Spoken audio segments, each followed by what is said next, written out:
Good morning all of you. चलिए आज जो हम रिवीजन क्लास में फिर हम लोग देखेंगे तर्क एवं समस्या समाधान क्या है। कहने का मतलब रीजनिंग एंड प्रॉब्लम सॉल्यूशन। ठीक है। अब तर्क क्या है? तर्क क्या है? एक प्रकार के चिंतन है। जब मनुष्य के सामने जब समस्या आती है तो उस समस्या के लिए क्या किया जाता है? तर्क वितर्क किया जाता है, सोच विचार किया जाता है। उसी को हम क्या करते हैं? तर्क करते हैं। कुछ तर्क ऐसे होते हैं जो परिस्थिति आपके सामने आती है तब तर्क किया जाता है। कुछ तर्क ऐसे होते हैं कि जो बीते हुए समय होते हैं उसके विषय में किया जाता है, और कुछ तर्क ऐसे होते हैं जो आते हैं क्या आने वाले जो समय होते हैं उसमें तर्क किया जाता है। कहने का तात्पर्य कुछ परिस्थितियां ऐसी होगी जैसे हम पढ़ा रहे हैं तो हमारे दिमाग में कुछ बातें आई, डायरेक्ट हम इस पर क्या करेंगे? विचार करेंगे, थिंकिंग करेंगे। कुछ ऐसी तर्क आई जो बीत चुकी हैं, जो हम पढ़ा चुके हैं, उस पर तर्क करेंगे कि हमें ऐसे ऐसे क्या चीज करना चाहिए। कुछ तर्क ऐसी आएगी, क्या करेंगे हम? जब हम उनकी जरूरत नहीं होगी लेकिन उसके विषय में हम क्या करते हैं? तर्क करते हैं। ठीक है। तो देखिए तर्क है क्या? किसी की समस्या के समाधान के लिए चिंतन में तर्क क्या है? आवश्यक है। अब जैसे यहाँ पे परिचय होगा तो यहाँ पे हमें कुछ ना कुछ क्या होगा? लिखना तो होगा। अब उस पर हम लिखेंगे क्या कि किसी भी समस्या के समाधान के लिए चिंतन एवं तर्क करना क्या है? आवश्यक है। क्या चीज के? परिस्थिति के अनुसार। अब जैसे हमारे पास क्या होती है? परिस्थिति आती है, हम उसी के अनुसार क्या करते हैं? हम तर्क वितर्क करते हैं। ठीक है। और तर्क वितर्क अपने बुद्धि विवेक के अनुसार और किसी दूसरे के सहयोग के अनुसार से भी क्या किया जाता है। लेकिन इसका टाइप भी है। अब देखिए इसका प्रकार भी है, इसकी प्रक्रिया भी है। अब जैसे आपके पास उसका प्रकार कौन कौन से, विशेषता क्या है, उनके प्रभावित करने वाले कारक क्या है। ठीक है। आपके सामने तर्क क्या है? अनेक टाइप है, अनेक पार्ट है। कुछ उनकी गुण भी है तो कुछ उनके अवगुण भी है।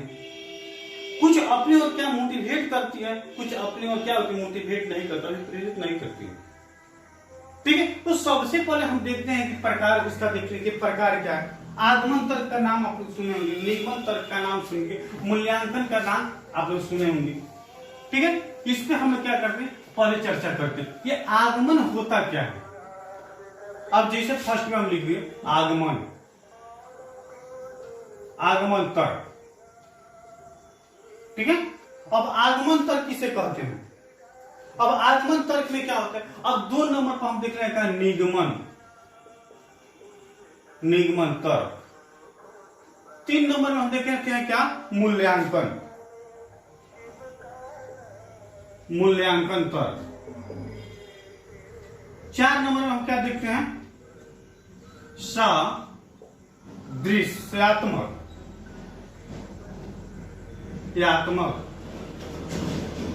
तर्क। तो फर्स्ट में हम देखें कि हम मूल आगमन तर्क क्या है, उसके विषय में हम क्या करें? जाने के आगमन तर्क क्या होता है। आगमन तर्क वह तर्क है जिसमें व्यक्ति अपने अनुभव के निरीक्षण के आधार पर करते हैं। माने आगमन में क्या होता है? जब हमारे सामने कोई परिस्थिति आ जाती है और उस परिस्थिति का सामना हम क्या करते हैं? खुद अपने से कर लेते हैं। वहां पे किसी दूसरे व्यक्ति के बुद्धि विवेक की जरूरत नहीं होती। खुद हम अपने बुद्धि विवेक के अनुसार क्या करते हैं? उस समस्या का निपटारा कर लेते हैं, उस समस्या का समाधान कर लेते हैं। वह निगेटिव हो या पॉजिटिव हो, वो गलत हो या सही हो, वहां भी किसी एक दूसरे की हमें क्या होती है? सहयोग की जरूरत है, जिसको हम क्या बोलते हैं? आगमन बोलते हैं। ठीक है। इतना तो समझ में आ गया। आगमन तो उस तरह को कहते हैं जिसमें क्या करते हैं? व्यक्ति अपनी समस्या का समाधान क्या करते हैं? खुद से करते हैं। लेकिन निगमन तर्क में व्यक्ति अपनी समस्या के संबंध में पहले से ज्ञात नियमों और तथ्यों के आधार पर निश्चित होते हैं। ठीक है। आगमन एक आ गया। निगमन में क्या होता है? व्यक्ति को क्या है? पहले से क्या होता है? तैयार रहना पड़ता है। अब जैसे मैं यहाँ पे अब पढ़ा रहा हूं, कुछ परिस्थिति क्या जाएगी? आगमन में आ जाएगी, और कुछ परिस्थिति क्या होगी? निगमन में होगी। जब हमारे सामने क्या है? देख रहे हैं कि हाँ समस्या आने वाली है, तो उस समस्या के लिए हमें क्या करना होगा? पहले से तैयार होना पड़ेगा, और उस तैयारी के आधार पर हमें क्या करना पड़ेगा? वर्क करना पड़ेगा।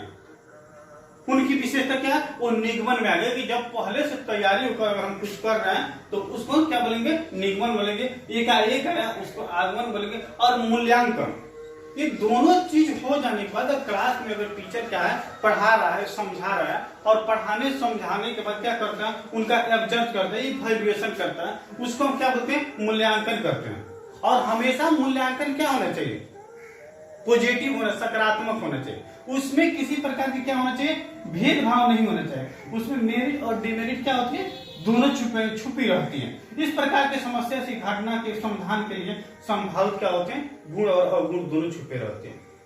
ठीक है, तो मूल्यांकन में क्या होता है, जब कोई व्यक्ति किसी वर्क को कर लेता है उसके बाद क्या होता है, उसके सामने जो परिस्थिति आती है उसका हम ऑब्जर्व करते हैं। वो गलती या सही कुछ कर लिया, लेकिन उसके बाद हम क्या करते हैं, उसका मूल्यांकन करते हैं उसी व्यक्ति से या उस सोसाइटी से, ठीक है, या क्लास में हो या क्लास से बाहर हो। ठीक है, और मूल्यांकन के आधार पर ही क्या होता है, रिजल्ट को बनाया जाता है, प्रमोटेड कराया जाता है। क्लास में क्या किया जाता है, अगले क्लास में निरीक्षण दिया जाता है, उसको कक्षोत्री किया जाता है। ये सारी क्या है, मूल्यांकन की प्रक्रिया में। उसके बाद सादृश्यात्मक है। इस प्रकार के तर्क में व्यक्ति एक ही प्रकार की दो घटनाओं में समानता का विश्लेषण करते हैं। अब सादृश्य, ठीक है, अब व्यक्ति क्या करता है, जहां भी रहता है, अब उसके समतुल, उसके आधार पे क्या होती है, कुछ घटनाएं होती है और दोनों की तुलना क्या कहते हैं, एक ही समान किया जाता है, उसको क्या बोलते हैं, सादृश्यात्मक। ये आप लोग समझ, आगमन निगम मूल्यांकन सादृश्य। आगमन में क्या हुआ, एकाएक, निगमन में क्या होगा, पहले से तैयार, मूल्यांकन में दोनों का परिणाम, और सादृश्य में उसकी एक दूसरे की क्या करना, तुलना करना। ठीक है, लेकिन अभी है क्या, इसको प्रभावित करने वाले कारक कौन कौन से, ठीक है। अब सबसे पहले समस्या होती है और उस समस्या को प्रभावित करने वाले कारक क्या क्या हैं। अब प्रभावित करने वाले कारक तो सबसे पहले आप तो जान भी करते होंगे, प्राकृतिक, ठीक है, नेचुरल होता है। अब नेचुरल जैसे जैसे हम प्राकृतिक, जैसे हम इन्वायरमेंट में रहते हैं, उसी के अनुसार क्या करता है, हमारे तर्क वितर्क करने की क्या होती है, क्षमता विकसित होती है। हम जिसके साथ रहें, अगर शिक्षित के साथ रहेंगे तो हमें शिक्षित के अनुसार तर्क वितर्क करने की परिणाम निकलेगा, एक्टिविटी दिखाई देगी। लेकिन वही जब हम अनपढ़ गंवार के साथ हैं, जिसके पास शिक्षा नहीं है, जिसके पास एजुकेशन है, तो उस अनुसार हम तर्क वितर्क करेंगे, उस समय अनुसार हम प्रॉब्लम जो होगा उसका सॉल्यूशन सोल्व करेंगे। ठीक है, हम अपने रीजनिंग तर्क को हम क्या करेंगे, समझ नहीं पाएंगे। ठीक है, तो प्राकृतिक माने जैसे इन्वायरमेंट होगिएगा, उस इन्वायरमेंट के अनुसार क्या होती है, उस समस्या का समाधान होती है। उसी के अनुसार प्रॉब्लम भी क्या होगा, क्रिएट होगा। गलत के साथ गलत प्रॉब्लम क्या होगा, एक्टिविटी होगा, और सही के साथ सही एक्टिविटी। उसके बाद देखते हैं समस्या का आकार। अब जो साइज होगा, समस्या का आकार देखिए, आकार जो प्रॉब्लम होता है क्या होता है, छोटा भी हो सकता है और बड़ा भी हो सकता है। ठीक है, अब उसी के अनुसार हमें क्या करना है, अपने थिंकिंग को डेवलप करना होगा, उसका निचोड़ निकालना होगा। ठीक है, और फोर्थ में उसके बाद हम देखते हैं क्या, जटिलता। जटिलता माने इसको क्रिटिकल बोलते हैं, कठिन बोलते हैं। जब समस्या आपके सामने कोई आती है, क्रिटिकल समस्या, जटिल समस्या, तो आप क्या करते हैं, उस समस्या को क्या करते हैं, निपटाना चाहते हैं। तो जब कठिन समस्या है तो वहां पे क्या करना चाहिए, अक्सर बुद्धि विवेक का प्रयोग करना चाहिए। और समस्या एकाएक क्रिटिकल, एकाएक जटिल नहीं होती है, वो धीरे धीरे क्या होती है, जटिल बनती है। ठीक है, उसके बाद हम देखते हैं कि प्रकृति में क्या है, पूर्व अनुभव या क्या, पूर्व अनुभव या अभ्यास। क्या, जो पहले के अनुभव होते हैं, जो पहले की एक्टिविटी, जो पहले का वर्क होते हैं, अगर उसको हम बार बार अभ्यास करेंगे तो हमारा बुद्धि में क्या होगा, उसी के अनुसार होगा। और एक ही चीज इसके पहले वाले में हम लोग बताए थे क्या, ठीक है, एक क्वेश्चन पढ़े थे पिछले, एक ही चीज को बार बार करने से क्या होता है,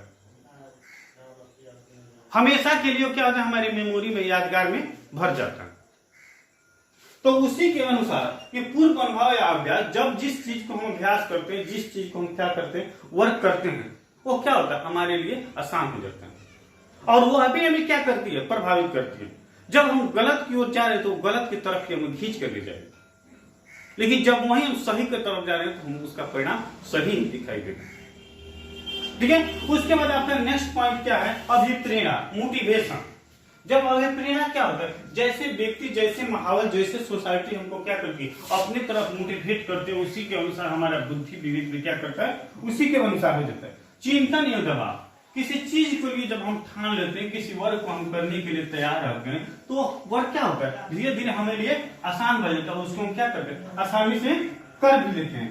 ठीक है, उसके बाद प्रशिक्षण, मानसिक प्रवृत्ति, ठीक है, अभिशिक्षितकरण, मैंने मानसिक प्रवृत्ति, मानसिक प्रक्रिया, और उसके साथ क्या है, प्रशिक्षण। प्रशिक्षण की बात कर रहे हैं, प्रशिक्षण,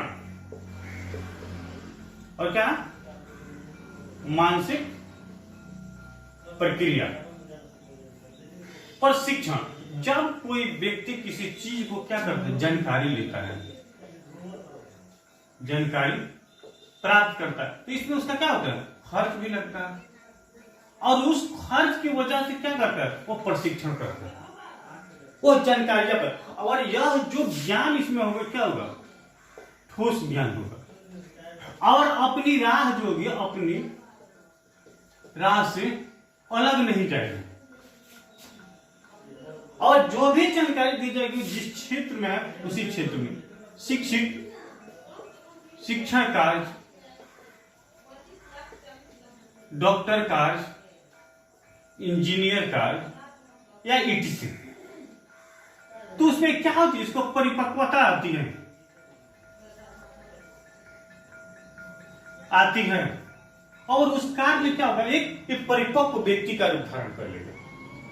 ठीक है, उसके बाद मानसिक प्रक्रिया। अब यहाँ पे देखा जाता है कि व्यक्ति का मानसिक डेवलपमेंट कितना है, मेंटल डेवलपिटी कितनी है, उनके सोचने समझने की क्षमता कितना है, ये सारी चीज हम देखें क्या है, कि उनको प्रभावित करने वाले कारक हैं। ठीक है, और प्रकृति को समझना क्या होता है, आसान नहीं होता है। प्राकृतिक होता, उसको समझना क्या होता है, आसान नहीं होता, वो कठिन होता है। ठीक है, और समाधान के बारे में सोचना चाहिए। जब वो समझना क्या है, कठिन है, तो अगर उसको हम कर भी लिए तो उसका जो निचोड़ होगा उसके विषय में भी हमें सोचना चाहिए, उसके साथ उत्तम निर्णय लेना चाहिए, मूल्यांकन भी अच्छा करना चाहिए। ये सारी चीज क्या है, उसका सॉल्यूशन है। ठीक है, उसके बाद हम लोग देखें क्या, कि समस्या समाधान की विशेषता, और समस्या समाधान की विशेषता क्या है, ये उसके क्या करते थे, ये उनको प्रभावित करने वाले कारक थे। ठीक है, अब हम देखिए कि उनकी समस्या जो है उसका निचोड़ क्या है, उसका समाधान हम कैसे कर सकते हैं। तो समस्या समाधान चिंतन का ही एक रूप है। फर्स्ट में देखते हैं, समस्या धान एक चिंतन का क्या है, रूप है। अब जब हमारे पास समस्या आएगी तो हमारे मानसिकता में क्या है, एक प्रकार की चिंतन, थिंकिंग बढ़ जाएगी कि हमें किस फिर से, किस माध्यम से हमें क्या करना चाहिए, इसको समाप्त करना चाहिए। उसके लिए हम अपने बुद्धि विवेक का पूर्ण रूप से प्रयोग करते हैं। ठीक है, और इसमें अनेक प्रकार के जो टाइप होंगे आपको मोटिवेट करेंगे। कुछ लोग आपको निर्देश देंगे, परामर्श देंगे, मार्ग दिखाएंगे, ये सारी चीज आपको आएगी, लेकिन आप क्या दीजिएगा इसमें, कि वो हम और कौन हमारे लिए है या कौन हमारे लिए नहीं है। किसमें क्या है, मेरे पास मेरिट की तरफ खींच रहा है, किसमें हमें डिमेरिट की तरफ खींच रहा है। मेरिट क्या होगा, गुण हो गया, डिमेरिट और गुण हो गया।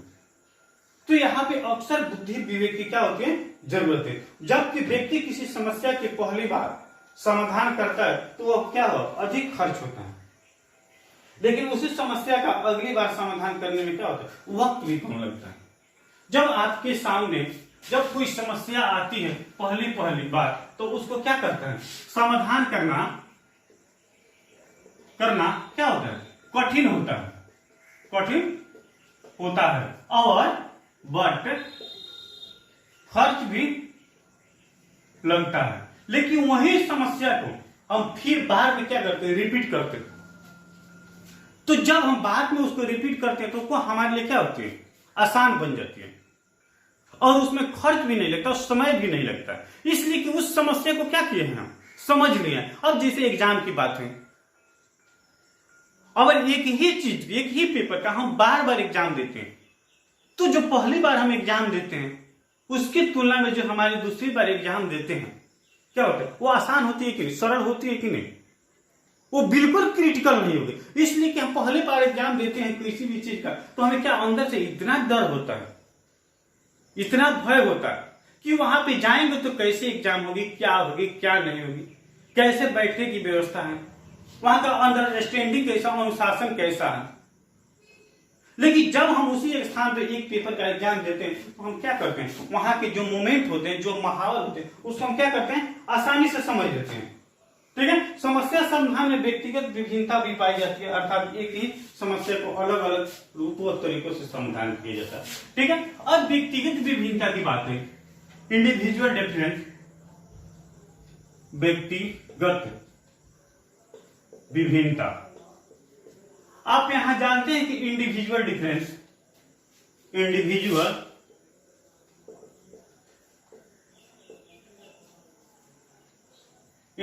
डिफरेंस, दुनिया में कोई भी व्यक्ति क्या है, एक समान नहीं है। दुनिया में कोई ऐसे पर्सन नहीं जिनकी सोच एक समान है। कुछ इंडिविजुअल डिफरेंस क्या होती है, बाहरी होती है, और कुछ इंडिविजुअल डिफरेंस आंतरिक होती है। कुछ को हम क्या करते हैं, देख कर अनुभव करते हैं, और कुछ हम क्या करते हैं, समझ कर अनुभव करते हैं। अब यहां पे देखना है क्या तर्क वितर्क में कि एक ही समस्या होती है, उस समस्या के समाधान करने का विधि क्या होती है, निचोड़ क्या होती है, अलग अलग रूप होती है। कोई क्या करते हैं, उसके अलग तरीके से निचोड़ निकालते हैं, कोई अलग तरीके से निचोड़ लाते हैं। कोई एक ही, जैसे एग्जाम में एक ही क्वेश्चन होते हैं, मैथ में एक ही क्वेश्चन होते हैं, लेकिन जो भी उसका आंसर होगा क्या होगा, एक ही होगा। मैथ का कोई भी क्वेश्चन होगा उसका जवाब क्या होगा, एक ही होगा, लेकिन उसकी बनावट की क्या होती है, तरीके जो होती है अलग अलग रूप में हो सकते हैं। हो सकता है कि हम लोग यहाँ पे 10 स्टूडेंट बैठा है, 10 भी तर्क वितर्क कर रहा है, एक ही क्वेश्चन दिए थे, लेकिन 10 ने क्या किया, उसको 10 तरीके से मॉडिफाई करके आपके सामने रख दिया, लेकिन जवाब क्या मिला, एक ही मिला। तो उसी के अनुसार व्यक्तिगत विभिन्नता में क्या है कि दुनिया में अनेक व्यक्ति होते हैं, और सभी व्यक्ति के क्या होती है, अलग अलग रुचि होती है, अलग अलग जिज्ञासा होता है, अलग अलग तर्क वितर्क करने की विधि होती है, अलग अलग समस्या का निचोड़ निकालने की विधि होती है। ठीक है, उसके बाद हम देखते हैं क्या कि समस्या समाधान सीखने से संबंधित। जब व्यक्ति के पास कोई समस्या आ जाती है तो व्यक्ति क्या करता है, उसको आसानी से सीख लेता है, धीरे धीरे उसके पास क्या होती है, अनुभव हो जाती है। ठीक है, उसके बाद हम देखते हैं क्या,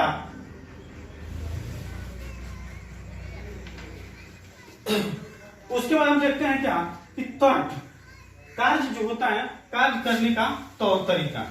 ठीक है, तो जो कार्य करने का तौर तरीका होगा, अगर जो भी वर्क कर रहे हैं तो उनके लिए सबसे पहले आपके पास क्या होगी, सहायक सामग्री की जरूरत होगी। अब अगर आप टीचिंग कर रहे हैं, टीचिंग करा रहे हैं, तो आपके पास मार्कर होनी चाहिए, ब्लैक बोर्ड, व्हाइट बोर्ड होनी चाहिए, उसके अलावा स्पेस होनी चाहिए, बच्चों के बैठने के लिए चेयर होनी चाहिए, टेबल होना चाहिए, ठीक है, पंखा होनी चाहिए। माने क्या, उसकी जितनी भी रूल सिस्टम है वो सारी आपके पास क्या होना चाहिए, अवेलेबल होना चाहिए। माने तर्क वितर्क करने का क्या है, फर्स्ट जरिया, फर्स्ट पॉइंट, कि जब हम किसी चीज को कर रहे हैं तो उनके आवश्यकता के लिए हमारे पास सारी चीज क्या होनी चाहिए, सहायता होनी चाहिए, सहायक होना चाहिए। तब उसके विषय में क्या करते हैं, हम पता लगा सकते हैं। तर्क के माध्यम से व्यक्ति समस्या समाधान को संभाल उपयोग का अनुभव लगा सकते हो। जब व्यक्ति होता है, जब ये सारी चीज रहेगा तो क्या करेगा, उस चीज का अनुभव आसानी से लगा सकता है। अगर ये चीज सारी उनके पास नहीं होगी तो क्या करेगा, अनुभव लगाने में क्या होगी, उनको असमर्थता दिखाई पड़ी। ठीक है, अब इनके प्रक्रिया था, इनकी चरण थी।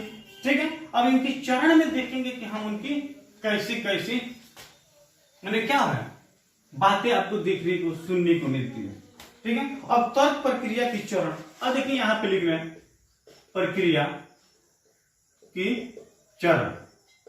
अब उनके चरण कहां पे, तो जैसे फर्स्ट की बात है, अब फर्स्ट चरण में समस्या का पता लगाना, समस्या का पता लगाना।